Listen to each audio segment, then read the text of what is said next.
Kula masuk inget ka dongeng di Baghdad deh baheula. Aya seorang pemuda ngabangun imah. Kunyana dibangun teh sekitar hargana 100.000 dirham. Sadirhamna 4 gram. Dinar sadinarna 4 gram. Kemudian kali 100.000 dinar. 100.000 dinar kali 4 gram. Lamun nitah ngitung ka Haji Pendi asana saminggu mal beres. Mal sekolah. Mun nyana bisa ngitung sugih. Kulantaran nyana mah dagang terus tapi teu bisa ngitung atuh datang ka ku ada hutang nu gede. Gara-gara kurang bisa ngitung. Nah, iya begitu mulai dibangun agrengna luar biasa. Kabeh unggal jelema nu liwat ningali nu teu godeg kepala. Insyaallah betapa bagusnya, betapa megahna. Setiap jelema nu liwat nek ngora de kolot budak mah komo, wah ieu mah nya gede nya mewah, nya gede nya mewah. Kabejakeunlah ka Malik bin Dinar. Malik bin Dinar kan seorang sahabat. Nyana kulantaran geureuhna luar biasa akhirna ningali. Begitu ningali batur gogodeg nyama tungkul bae. Cekeula saya nu bogana seorang anak muda di mana nyana naina tuh groker ya rajul ta'al datang ente kenal ka kaula sangat kenal cek mana ieu kan sahabat Malik bin Dinar sumun alhamdulillah aya naon tuan ieu ngabangun imah sakieu poharana kula bangga alhamdulillah cek jantan teh asal sanagri Baghdad moal aya panggedena jeung pangmewahna jeung pangmegahna kecuali imah ieu bangga luar biasa nuhun lantaran kula ieu usaha kemudian kapercaya ku Gusti Allah usaha kula sehingga kula hayang nyieun termegah jeung terindah imah di negeri Baghdad ayeuna geus kesampaian alhamdulillahirabbil alamin umur ente ayeuna sabaraha tahun alhamdulillah cenah kula sekitar 35 tahun umur rata-rata sabaraha tahun 63 umur Kangjeng Nabi lamun 35 sampai 65 tahun berarti tersisa sabaraha tahun? Sabaraha ngaji? 30. Bener kan? Terbukti kan? Bodohna bener. Terbukti. Ulang. 63 tahun nyana geus 35 tahun tersisa sabaraha? Bener terbukti kan? Atau terbukti? Enggak. Paingan kolektor ngudag-ngudag bae. Ada bangkrut. Jadi kurang sabaraha tahun? Tu alto yang hanas dibawa ku aing.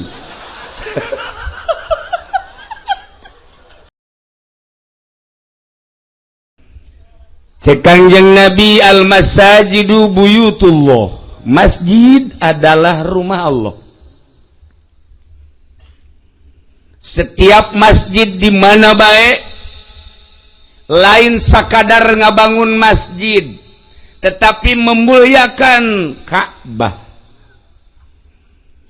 ditingkat direka diukir eta adalah memuliakan Ka'bah nu mantak memeh dibangun ge masjid teh dikompas heula supaya lurus ka Ka'bah. Ka'bah adalah Baitullah.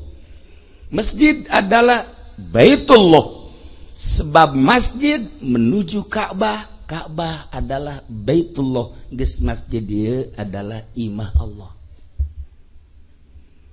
Ente hayang kapanggih jeung Allah silaturahmi. Aju teu pernah ditutup jeung sabaraha bae ka imah Allah mah. Ka imah Haji Apeng mah aya waktuna. Ka imah Lurah Asep aya waktuna, ka imah polisi aya waktuna, ka imah RT aya waktuna, kecuali jahe eueuh sarua jeung masjid dah pintu terbuka Tapi masjid iraha ya waktuna.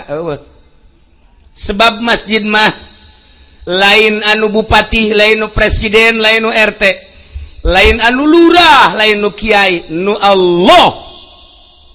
Nu mantak model di Cikupa aya nu ngajual masjid. Heran ya itu. Cikupa mana? Lah, moal kudu di bejaan. Masjid dijual. Lain di Cikupa di mana tuh? Di Cikupa. Teu nyahonya di dinya. Ya. Aing mah tilok kaum mana ge nyaho. Tah geus make bahasa aing berarti asli.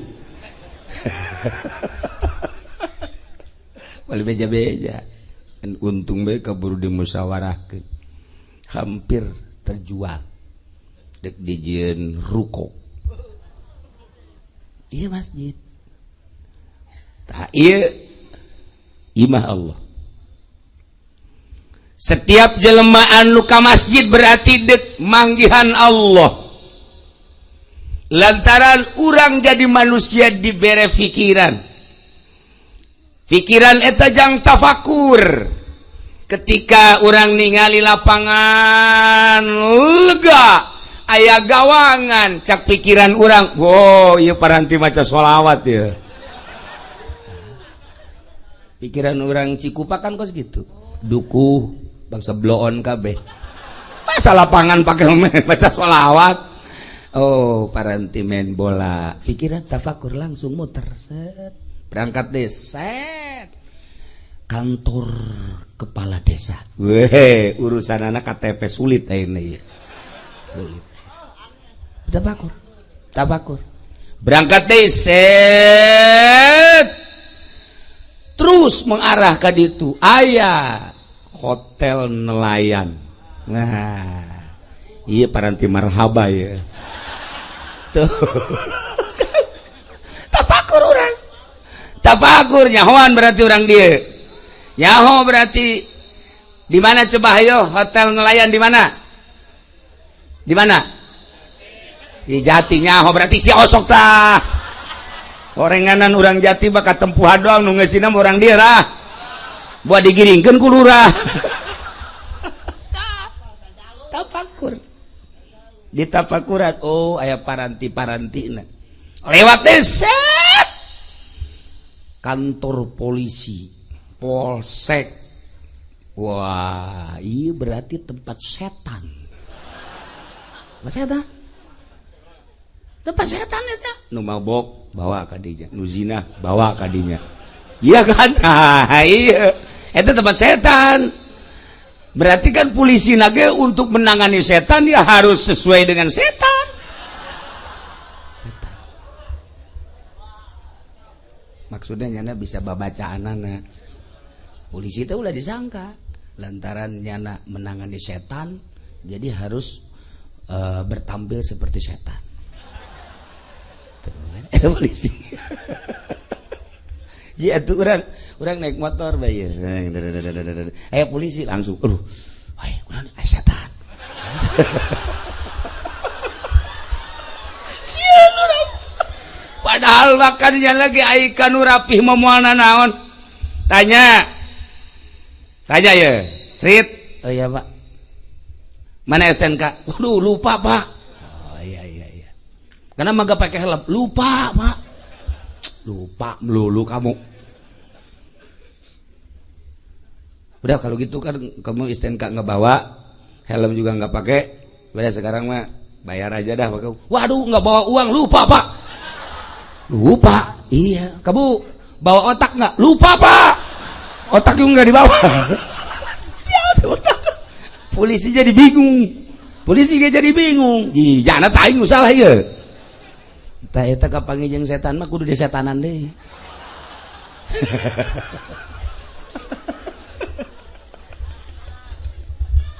Ya Allah, ya Rabbi. Yes. Maksudnya lain polisina setan, tapi untuk menangkap setan-setan. Jadi tangkep masih Juned. Jeung si Dedi, urang dukuh. Oh, si Junedna keur kasurupan setan.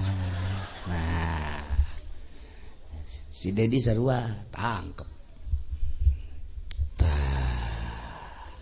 Begitu orang ningali masjid, Masya Allah, pikiran orang tafakur kan, berpikir, ya Allah ya Rob, ieu mah satu rumah lain anu polisi, lain nu abri, lain nu lurah, lain nu kiai, lain nu camat, nu Allah.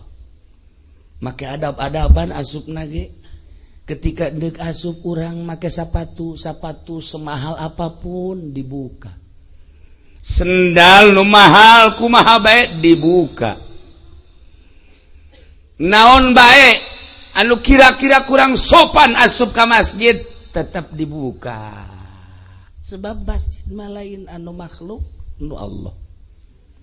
Anda kaya jelema so tatasaupan ahli hakikat. Jelema ngadenge bahwa di dunia teh selain nabi aya wali. Wali ieu kan jelema anu mulia. Nyana tengah jalan kahujanan. Barang kahujanan neangan, wah, ieu nu sugih ieu. Wali tolol pan kos kitu anu sugih. Nah, iya mantep ya. Assalamualaikum. Assalamualaikum. Salam. Cepat buka pintu. Emang ini siapa? Ana mantu Allah. Beuh, udah. Sekira-kira minantu Allah. Geus lain minantu bupati Allah ya mah. Cak anu sugih teh siapa? Saya menantunya Allah. Wih, mulia amat di jelema. Maksudnya kan nu sugih pasti mukakeun lawang. Hajukan ngaran-ngaran minantu Allah kan dihormat. Beureunan sarena ge kudu di tempat anu mulia, suguhanana ge dan lain-lain sebagainya. Pikirannya kos kitu. Sakali deui cak nu boga imah teh emang ieu saha? Ih, buku minantu Allah ieu. Alhamdulillah be kula bungah jasa. Geus lain nabi deui mah minantu Allah. Malam ieu kata tamuan ku bunga jasa dibuka lawang trek baik. Langsung dicekel leungeun alhamdulillah dibawa keluar mau dibawa ke mana saja mau dibawa ke rumah Allah sakana teh diasupkeun ka masjid dah inilah rumah Allah dikunci kunyana haju balik deui nu sugih mah sial sakana teh aing mah maksud ka imahnya ge lain ieu. Atuh ka masjid bae teh kudu assalamualaikum kanyana. Gara-gara salah nyebut. Kunaon nyebut minantu Allah atuh. Atuh geus layakna minantu Allah mah kudu dibawa ka imah Allah. Tinggalnya na bae dikunci di luar kieu bae. Aing salah nyebut kira ieu. Gara-gara jadi minantu Allah da ieu teu meunang salah. Maksudna imah Allah teh ieu lain Allah aya di dieu. Allah mah teu di masjid, teu di mushola, aya di mana-mana. Maksudna imah paranti menuju Allah. Diluruskeun ka Baitullah. Bait Allah aya di Mekah. Seluruh masjid sadunya kabeh menuju Baitullah. Ketika masjidna teu lurus ka Baitullah teu sah salatna. Mata kudu dikompas heula nu rapih masjid teh. Sabaraha derajat 3 garis khatul istiwa teh. Urang teh terbasuk janub atawa shimal. Nah ieu kudu melalui ilmu falak. Kudu dikompas supaya lurus ka Baitullah. Masya Allah. Lamun urang nyaritakeun tentang kehebatan ulama-ulama baheula geus puguh Syekh Nawawi jeung Habib Utsman ai eta Syekh Khalil jeung minantuna ai eta Mbah Bolong nu aya di Ampel sarua hampir sarua dongeng-dongengna ketika Syekh Nawawi datang ke Jakarta ku Habib Utsman geus dilempengkeun masjid teh tetapi cak Syekh Nawawi ieu kurang ngaler saeutik udah cak Habib Utsman udah saya kompas melalui rubuk tetapi ini masih kurang. Habib Utsman geus kolot Syekh Nawawina umurna kakarak ge 13 tahun. Masya Allah karim dina manakibna. Ketika Habib Utsman rada marah, Syekh Nawawi seri.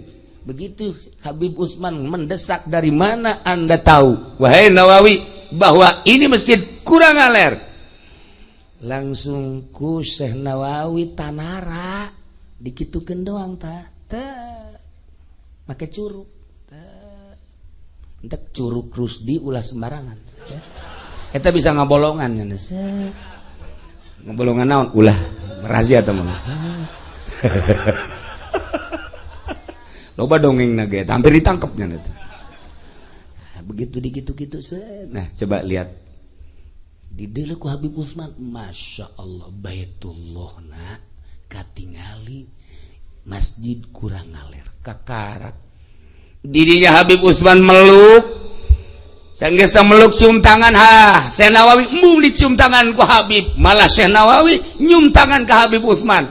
Habib Utsman mung dicium tangan lantaran jahnya arhun bahwa ieu wali. Akhirna ieu embung dicium, silih tangkep di dinya. Tuh mulia budak halna dicium ku Habib, teu batal ka Habibanana, Habib nyium Syekh Nawawi. Ya Karim, lantaran nyahuan Habib Utsman bahwa ya Syekh Nawawi waliun min auliyaillah. Sarua Ki Khalil Bangkalan, sarua Mbah Bolong, seperti kos gitulah. Nah iya ge masjid ye kurang ke mana ya sebenarnya namanya. Barang di dele-dele kukula aya sih kekurangan mah. Aya kekurangan, bener ya mah kurang mah. Serius, kurang gede. Tuh jelema loba ieu masjid leutik. Masya Allah, jelema di dieu sabaraha ribu ieu masjid dengan mun Jumat kabeh jamal mah ieu. Mal mah ieu lamun Jumat kabeh urang dieu ka dieu jamal mah cek ulah mah. Gemoal. Man mandak ieu wayahna ngumpul-ngumpul duit deui ngagedean. Ka mana cenah kiai, ka mana? Ieu ka dieu. Ieu mah imah batur lah, imah saha mustabrak geus.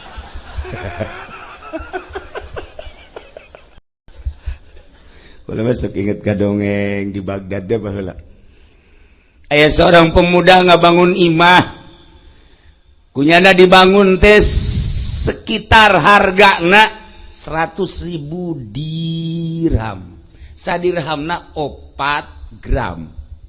Dinar sadinarna 4 gram. Kemudian kali 100.000 dinar. 100.000 dinar kali 4 gram. Lamun nitah ngitung ka Haji Pendi asana saminggu mal beres. Mal cek ulah. Mun nyana bisa ngitung sugih. Kulantaran nyana mah dagang terus tapi teu bisa ngitung, atuh datang ka kuari hutang nu gede. Gara-gara kurang bisa ngitung. Nah, ieu begitu mulai dibangun agrengna luar biasa, kabeh unggal jelema nu liwat ningali nu teu godeg kepala. Masya Allah, betapa bagusnya, betapa megahna. Setiap jelema nu liwat nek ngora dek kolot budak mah komo, wah ieu mah nya gede nya mewah, kabejakeunlah ka Malik bin Dinar. Malik bin Dinar kan seorang sahabat, nyana kulantaran geureuhna luar biasa, akhirna ningali. Begitu ningali batur gogodeg nyama tungkul bae.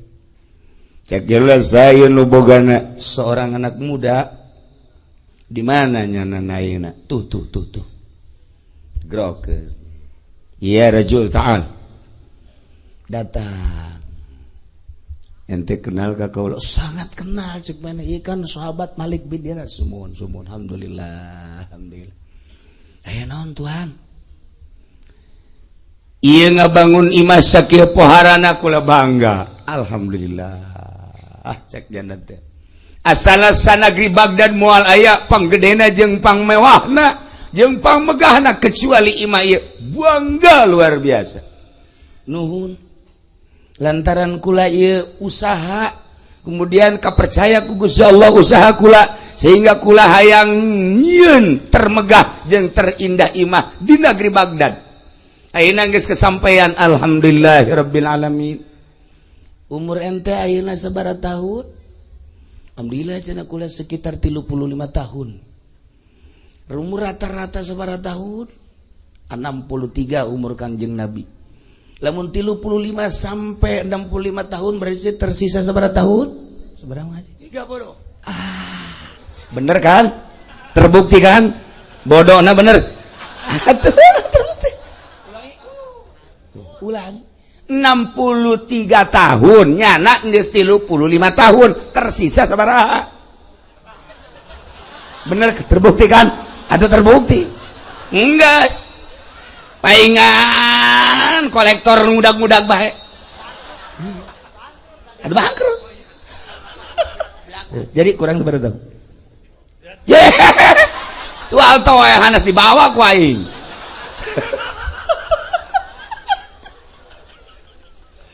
Masya Allah. Bodohna kabina-bina.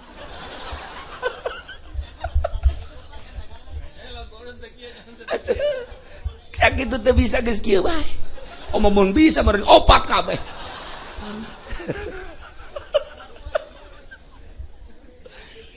Nah, cek balik bididar enteng sih berarti 30 sekian tahun. Nah, sisana ieu deuk dikamanakeun imah sakieu megahna.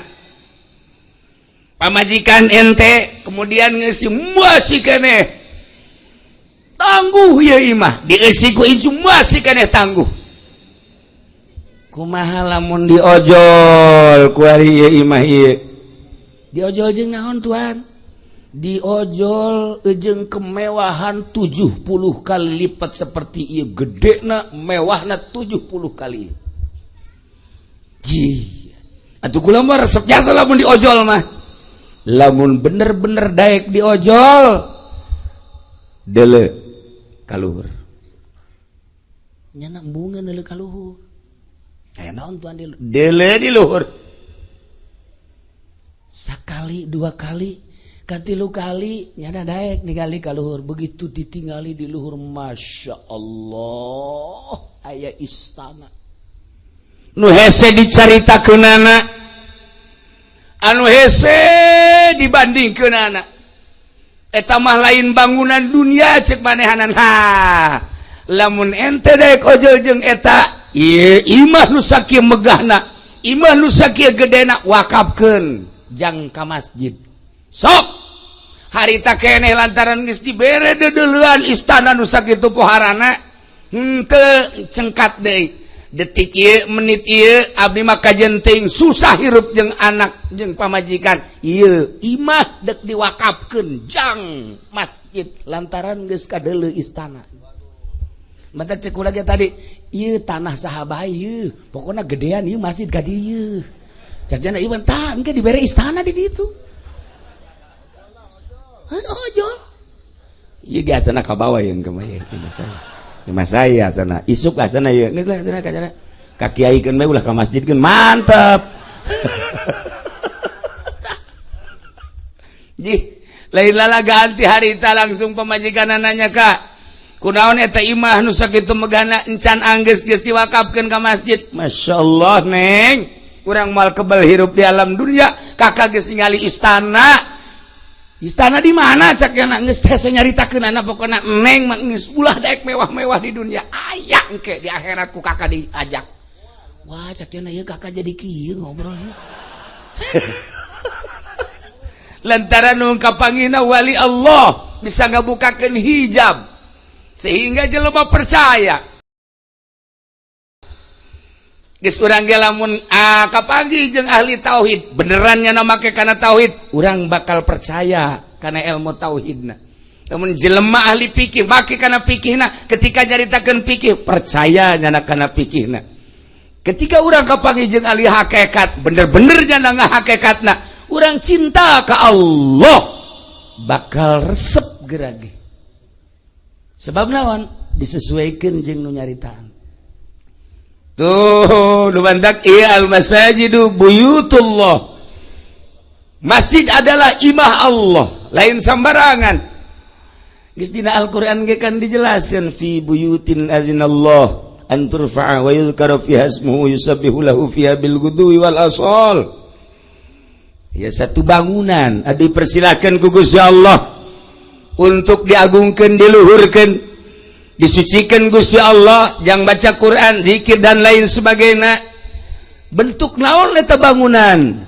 Buyutillah, fi buyutillah, ainallah, masjid. Mendak urang beda salat di imah jeung salat di masjid.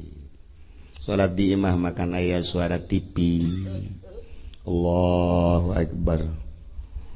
Ting dong ting dong ting. Keur peureum ge naon eta? Ja iklan tah mah. Yang didegeun bawail maghdubi alaihim waladdallin. Bismillahirrahmanirrahim. Yasin wal Qur'anil hakim. Padahal mah salat sunah poho Yasin. Barang balik deui kali aing ngalantur kunaon maca Yasin sacan ieu. Balik deui ah. Qul a'udzu birabbin nas, malikin nas. Balik deui. Allah, eta di imah salat. Di imah mah kos kitu salat. Aya henteu kitu salat di kamar lah. Cuma TV pareuman, radio pareuman, HP pareuman. Salat di jero kamar. Allahu Akbar. Meunang sarakaat pamajikanna nyingkap. Ya Allah, ya Rabbi, ieu aya guha di dieu. Nya lagi geus teu beres. Begitu beres rakaat gegeuraan we ka 2 rakaat ya. Begitu asyhadu an la ilaha illallah 2 nu ngacungna. Ngacung nu ieu mah tere nu ieu teu. Tah eta kan salat di imam mah kos kitu. Mantak salat mah di masjid, ya Allah ya Rabb. Lamun baheula Sidina Abu Bakar Siddiq boga masjid sorangan abeh nikmat salat. Lamun Sidina Umar boga masjid sorangan abeh nikmat salat. Lamun Sidina Ali boga masjid sorangan abeh ngeunah salat. Mun Sidina Gomamah boga masjid sorangan abeh ngeunah salat. Mun Salman Al-Farisi boga masjid sorangan abeh nikmat salat. Baheula makan aya masjid Sidina Abu Bakar, Sidina Umar, Sidina Utsman kabeh di Madinah teh. Eta teh maksudna abeh ngeunaheun jasa salat deuk sabaraha ribu rakaat bae. Tuh. Nah, di dieu ge dimanggakeun deuk salat 1000 rakaat. Masyaallah, lamun aya jelema bisa salat sapoe sapeuting 1000 rakaat dia geus mantep. Sorga bae pokona. Sanggup Bang Haji 1000 rakaat? Turun. Taruhlah 500 dagu.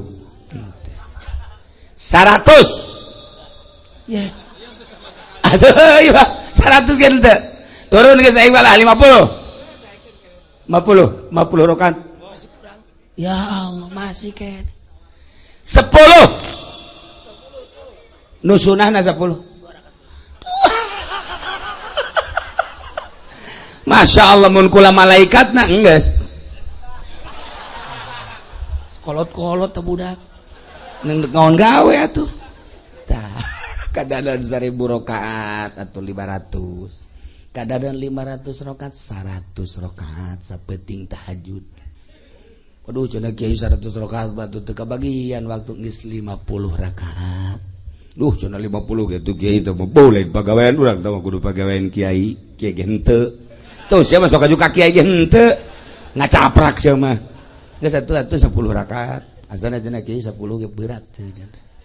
2 atuh. Asana cenah 2 ge kulo mah teu sanggup. 2 ge teu sanggup keneh bae. Enggeus jang urang dieu mah asal neuleuh bae ka masjid. Oh, ieu masjid heuh, balik deui enggeus. Beres sakitu. Asal nyaho bae, ieu masjid, oh enggeus, balik deui enggeus. Sakitu ge bakal ka sorga. Ku sakitu ge, ieu naon ieu? Ieu masjid, oh parati ka Allah kan? Heeh, nyaho pan ngarata. Enggeus sakitu doang ka sorga. Teu kudu salat. Asal sakitu doang geus. Geus. Komo nengok doang mah di jandela. Set. Ieu masjid kan? Heuh, aja balik deui geus. Sorga. Batak ucap ka urang dieu geus teu kudu lah cek kudu teu kudu salalat lah. Geus asal neuleuh bae, oh ieu masjid ieu geus. Geus asal ieu masjid bae geus. Sorga. Atuh kan lain nyaritakeun masjidna. Kangjeng Nabi ge nyaritakeun man bana baitan yubanullah. Ih saja lemah nu ngabangun masjid bakal dibangunkeun di sorga. Nu tadi anak muda ngawakafkeun imah jang masjid dirombak menjadi masjid, sorga langsung boga istana. Atuh urang dieu ge geus emang jang ngabangun geus nu mere semen, anu mere bata, anu mere pasir, atuh geus teu kudu salat sorga. Ji cenah kieu ngeunaheun amat ngeunaheun geus. Masalah. Aduh batur cek lagi asal deuleu. Oh ieu masjid heuh geus anggeus geus alhamdulillah aing bakal dibangunkeun kan di sorgangan. Ieu nyana imahna di sorga kan kudu ka ditu melalui neraka ngojay. Mal kebal 1000 tahun.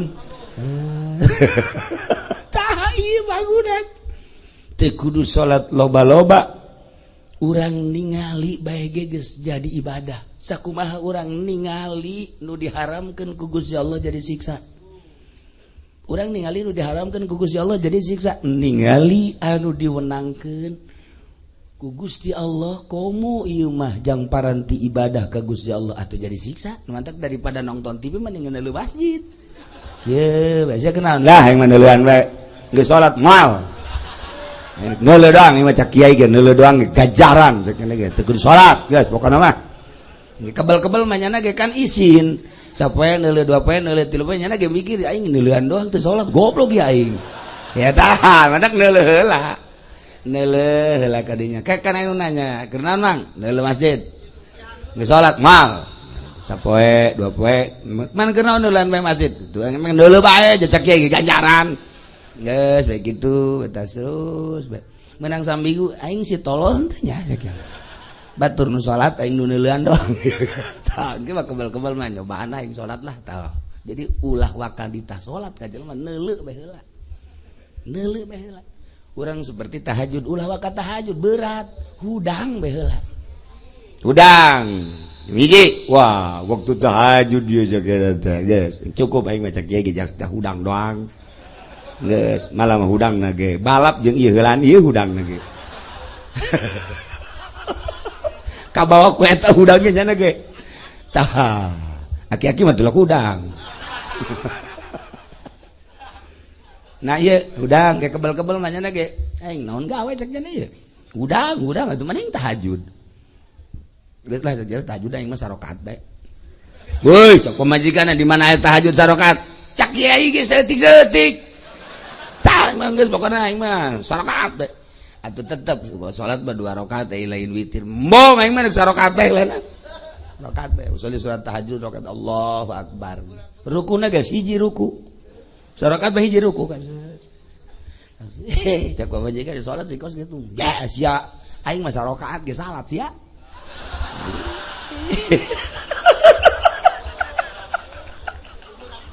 Atuh ku berat-beratna.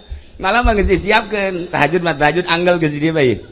Anggal geus di asal asyhadu an la ilaha illallah wa asyhadu anna Assalamualaikum. Geus teu bisa ditanya geus. Asalna 2 rakaat paeh di berang. Mulayan setik-setik ieu dunia nu sakieu megahna bakal ditinggalkeun ku urang. Bakal ditinggalkeun ieu ku urang.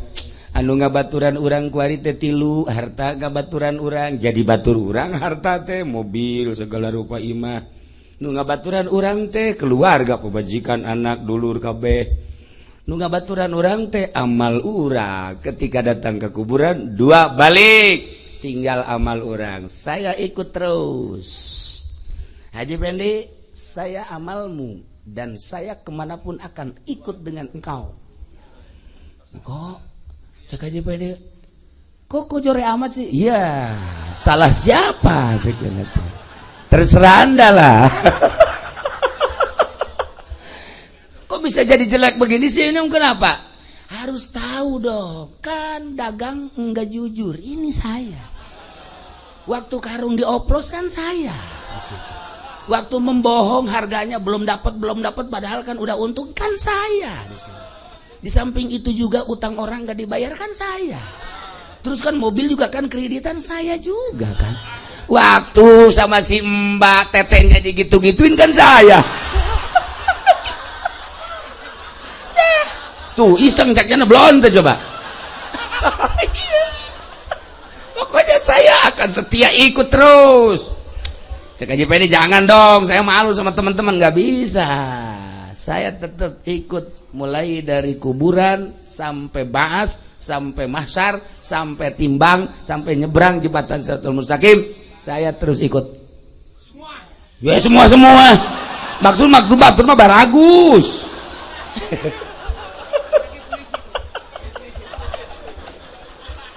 Ya Allah. Kunaon ieu masjid teh sehingga bisa nyalametkeun umat. Ku ngabangun masjid bae Gusti Allah bakal nyieun istana. Lantaran ku ayana masjid teu bocor, jelema ibadah tenang. Dengan menemukan ketenangan, nu ngabanguna bakal diganjar leuwih tibatan anu ngalaksanakeun salat. Ji ketika panas, masya Allah aya kentengan, cecak kentengan aing moal bisa tentrem ibadah. Kulantaran tentrem na ibadah aing teh ieu teh kenteng, nang saha ieu ngabangun nu ngabanguna bakalna leuwih tibatan anu salat. Mantek cek kula mantek kudu saralat nya. Nu ngabangun masjid bang geus bae. Geus. Atuh gede jasa ganjaran aja. Ya Allah ya Rabbi, bayangkeun batur bisa salat dengan tentrem, na ngabangun saha? Batur bisa maca Quran dengan tentrem, na ngabangun saha? Batur bisa itikaf dengan tentrem, na ngabangun saha? Sedangkan menenteramkan manusia, mengamankan manusia, pong bade gedena ganjaran. Lain masjid bae, ngamankeun. Contoh di zaman Tuan Syekh Abdul Qadir, aya jelema datangkan ka anjeunna, Tuan, aya naon? Abdi hayang jasa ongkos murid-murid Tuan kadanan cara Tuan. Maksudna hayang ibadah ka masjid, ka majlis, haju zikir kadangena ku nikmat eta ibadah. Selama ieu anjeun naon pagawean? Abdi mah pan ngahalangan musuh di ditu teh, jadi tentara. Ngahalangan musuh ieu pan keur peperangan ayeuna. Abdi mah ditugaskeun teh di ditu teh perang angkat senjata, kadang-kadang teu salat, abdi mah di ditu teh angkat senjata ketika musuh datang. Yahudi datang, abdi bagianana, masya Allah, ningali kiai ku nikmat amat. Cik Tuan Syekh Abdul Qadir, wallahi, kula jeung anjeun muliaan anjeun, kula bisa ibadah lantaran dihalangan musuh ku anjeun. Teruskeun, kula ngajamin di akhirat heulaan ente ka sorgana. Atuh tentara ngamankeun negara, leuwih tibatan Haji Pendi ka sorgana. Haji Pendi mah keur kikieuan mah teu datang-datang tentara mah we. Ji, ngapain di situ, Ji?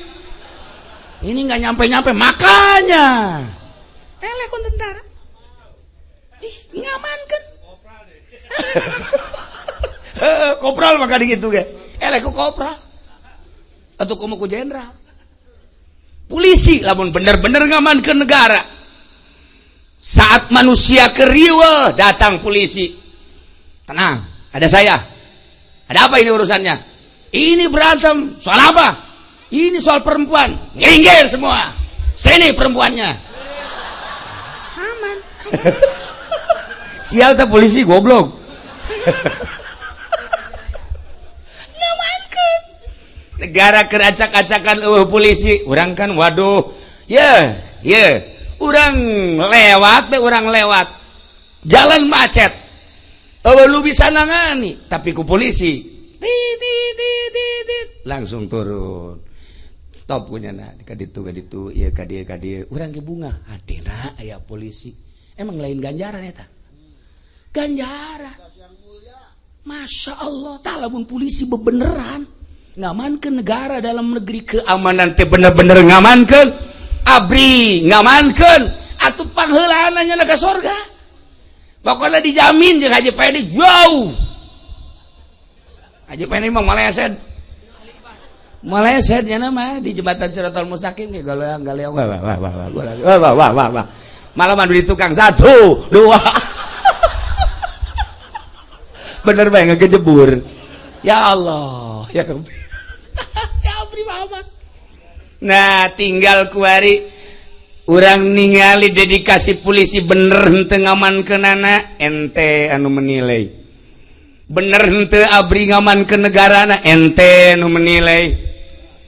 Ketika bener-bener polisi ngamankeun negara, atuh pohara jasa sarua jeung jelema nyieun masjid, kiai nu ngeusi, ustad nu ngeusi, santri nu ngeusi, masyarakat nu ngeusi, kabeh kan ngaromong, orang ngenahin jasanya masjid ngabangun sah dongeng aja haji pending ngabangun masjid nyana mah atuh pan sodako ge 100.000 ka masjid minta dikembalian kira-kira mana TKM ya tah 100.000 kembalinya berapa duit 90 masih bagus nah iyalah masjid ulah disangka